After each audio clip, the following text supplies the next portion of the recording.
যতক্ষণ পর্যন্ত আমরা জীবন না দেব, মারা না যাব, শহীদ না হব, ততদিন পর্যন্ত রাস্তার থেকে আমরা উঠবো না ইনশাআল্লাহ।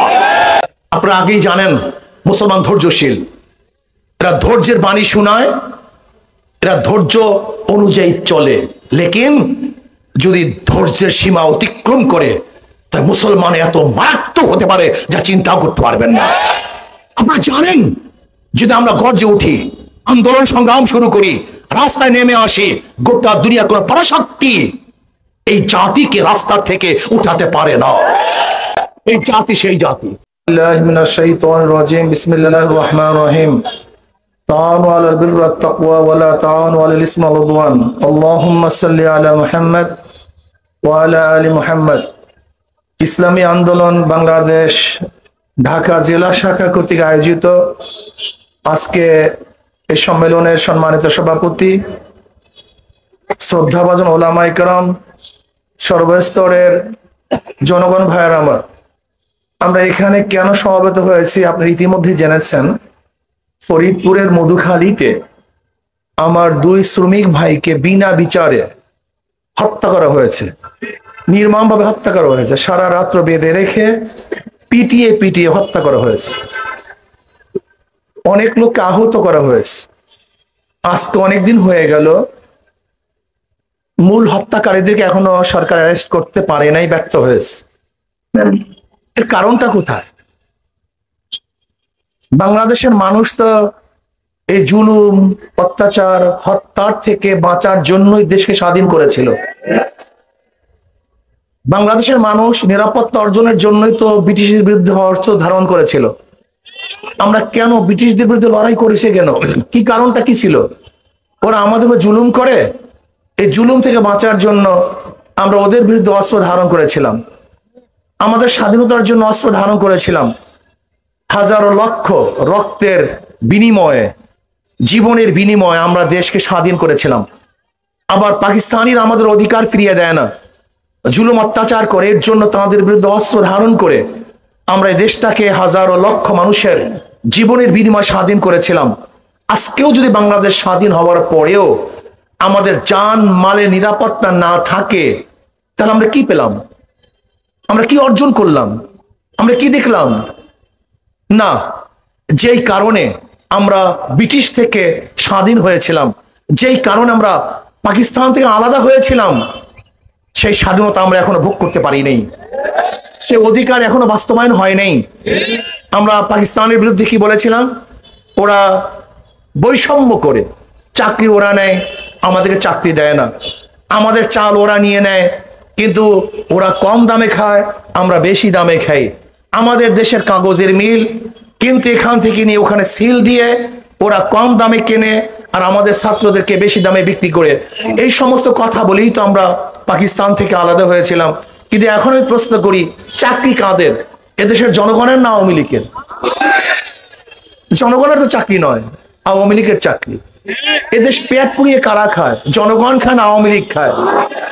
এদেশে খুন খারাপ করার পরেও নির্বিচারে তারা রাস্তায় ঘুরে বেড়ায়, বিচার নাই, বিচার করার সাধ্য কারণ নাই, বুক ফুলিয়ে হাঁটে। এদেশের জনগণ হাঁটে না আওয়ামী লীগ হাঁটে? এদেশ থেকে হাজার হাজার লক্ষ লক্ষ কোটি কোটি টাকা পাচার এদেশের জনগণ করে না, আওয়ামী লীগ করে। এদেশের 100 ধর্ষণ করার পরে জনগণ সেঞ্চুরি পালন করে না, বরং আওয়ামী লীগ সেঞ্চুরি পালন করে। এদেশের স্বামীকে বেঁধে রেখে স্বামীর সামনে স্ত্রীকে জনগণ ধর্ষণ করে না, আওয়ামী লীগ ধর্ষণ করে। এদেশের মানুষকে বেঁধে রেখে হত্যা মানুষ করে না, আওয়ামী লীগ করে। তার মানে আমাদের স্বাধীনতা কোথায়? আপনারা জানেন এদেশ কেন স্বাধীন হয়েছিল? পাকিস্তানিরা ভোটের অধিকার দিতে পারে নাই বিধায়ী ভোটের অধিকারকে রক্ষা করার জন্য এদেশের মানুষ অস্ত্র ধারণ করেছিল, অস্ত্র নিয়ে ঝাঁপিয়ে পড়ছিল। আজকে আমি আওয়ামী লীগ সরকারকে বলি, পাকিস্তানের বিরুদ্ধে যেরকম মানুষ ভোটের অধিকারকে রক্ষা করার জন্য অস্ত্র ধারণ করেছিল, ঝাঁপিয়ে পড়ছিল, আজকে আপনি ভোটের অধিকার দিতে ব্যর্থ হয়েছেন, ভোটের অধিকার দিতে ব্যর্থ হয়েছেন। যেহেতু আপনিও ভোটের অধিকার দিতে ব্যর্থ হয়েছেন, এদেশের মানুষের যা কিছু আছে তা নিয়ে আপনার বিরুদ্ধে ঝাঁপিয়ে পড়বে, লড়াই করবে ইনশাআল্লাহ। কি সময় আসতেছে, আজকে আমরা কি দেখেছি? উগ্রবাদী হিন্দুরা এদেশের সাম্প্রদায়িক সম্প্রীতি নষ্ট করার জন্য চক্রান্ত করতেছে। আমি মনে করি এটাও মুদি ম্যাজিকের একটা অংশ বিশেষ। মুদি ম্যাজিক কি দেখাতে চেয়েছিল? যে এদেশের মুসলমানদের হত্যা করবে, মুসলমানরা তাদের বিরুদ্ধে ঝাঁপিয়ে পড়বে, ওরা নিজেরা মন্দিরের মধ্যে অগ্নিসংযোগ করবে, নাম দিবে মুসলমানদের, এখানে একটা সাম্প্রদায়িক দাঙ্গা সৃষ্টি করবে, ওরা ভোট কাটবে। কিন্তু আমরা খুব সচেতন আছি, আমরা মোদির ম্যাজিক বুঝে গিয়েছি এই হত্যাকাণ্ডের কারণটা কি। আমরা চুপচাপ ধীরস্থিরভাবে সামনে অগ্রসর হচ্ছে। আমরা বিচার চাই। যেহেতু শেখ হাসিনা তো মোদির কাছে কমিটমেন্ট করে চলে আসছে যে আপনি থাকবেন প্রধানমন্ত্রী, আমি থাকবো মুখ্যমন্ত্রী, এই জন্য কথা বলতে পারে না। কয়েকদিন আগে আমাদের বিজিবি সদস্যকে ভারতের সীমান্তে হত্যা করা হয়েছে, মুখ খুলছে? আমাদের প্রাইম মিনিস্টার কি কথা বলছে? বলার সাধ্য তার নাই। সে তো গোলামি চুক্তি করে সেখান থেকে চলে এসেছে ক্ষমতার জন্য। কয়েকদিন আগেও আমাদের বর্ডারের মধ্যে আমাদের বাংলাদেশি মানুষকে হত্যা করা হয়েছে, বারবার হত্যা করা হয়, কিন্তু এদেশের প্রাইম মিনিস্টার, প্রশাসন তাদের বিরুদ্ধে অস্ত্র তাক করতে পারে না। কিন্তু আমাদের খাজনা, ট্যাক্স, ভ্যাটের পয়সা দিয়ে যে অস্ত্র আমরা তাদের হাতে আমাদের নিরাপত্তার জন্য তুলে দিয়েছিলাম, আজকে সেই অস্ত্র আমাদের বুকের মধ্যে তারাই বিক্রি করতেছে। আমাদের ধ্বংস করার জন্য অস্ত্র ব্যবহার করা হচ্ছে। আজকে আমাদেরকে নিরাপত্তা দেওয়ার জন্য অস্ত্র ব্যবহার করা হচ্ছে না, বরং আমাদেরকে খুন করার জন্য, জুলুম করার জন্য, অত্যাচার করার জন্য অস্ত্র ব্যবহার করা হচ্ছে।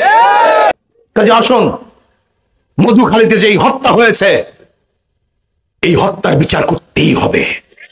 এই হত্যার বিচারের জন্য ইনশাআল্লাহ আমরা মাঠে আসি, থাকবো, যতদিন পর্যন্ত প্রত্যেকটা অবৈধ হত্যার বিচার না হবে ততদিন পর্যন্ত আন্দোলন সংগ্রাম চলতেই থাকবে, চলবে ইনশাআল্লাহ। কাজে আসুন আমরা সম্মিলিতভাবে এই হত্যার বিচারের জন্য চেষ্টা করব। আল্লাহ আমাকে এবং আমাদের সবাইকে তৌফিক দান করেন।